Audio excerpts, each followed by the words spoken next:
It's Danielle with Danielle Waggy Beauty. I'm excited to have you here today. I'm just going to tell you a little bit of my top 10 books that I feel like have really helped me with my personal self-development. Give you a couple of reasons why I love them so much. So the first one is It's Not Supposed to Be This Way by Lisa Turkhurst. Reason why I love that is I feel like everybody goes through trials and tribulations in life, and things sometimes knock you down. And it's very important to know like how to go through it and have different ideas on what the best things are to do to go through it.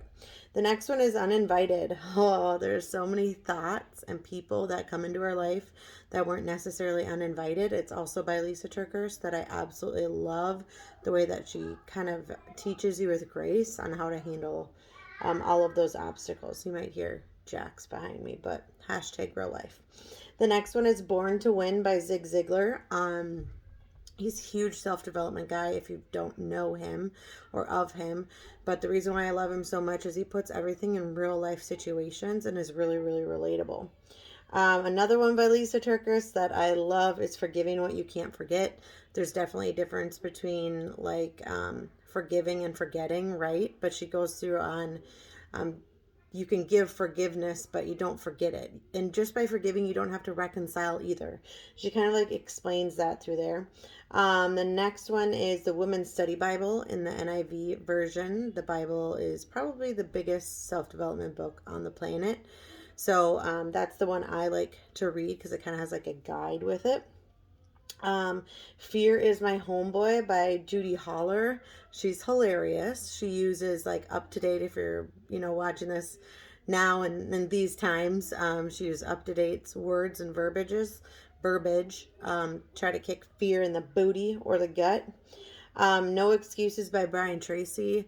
He basically just lays it out like you can make excuses for everything, right? Every little thing. Like how about snoozing your alarm or eating the wrong thing. But he kind of goes through, okay, this is the reason why you're probably making these excuses, and this is how you change them. The next one is Million Dollar Lips by Joni Rogers. I am part of Senegence, and the reason why I got into this book is because I send it to you in the beginning, like when you're starting your business. So I read it because I was like, who am I getting myself into? What is this business, right?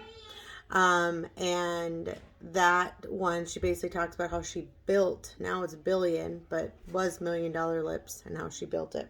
Daddy. And just 1 second, okay, buddy? Daddy. The next one is How to Lead in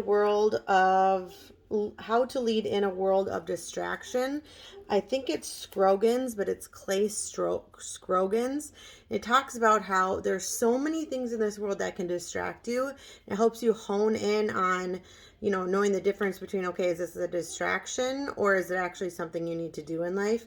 And it kind of gives also real life examples to go through that. And lastly, on my top 10 is Limitless by Jim Quick. Reason why I love that is he basically tells you that there is no limit. You're the one that actually puts the limit on yourself. And it kind of just helps you break through. There's also a study guide with that one. And with a couple other ones on here that I listed, there's also study guides. So I put links on here as well. So grab those if you feel so inclined. But just remember, you need to grow through what you go through. Thanks for stopping.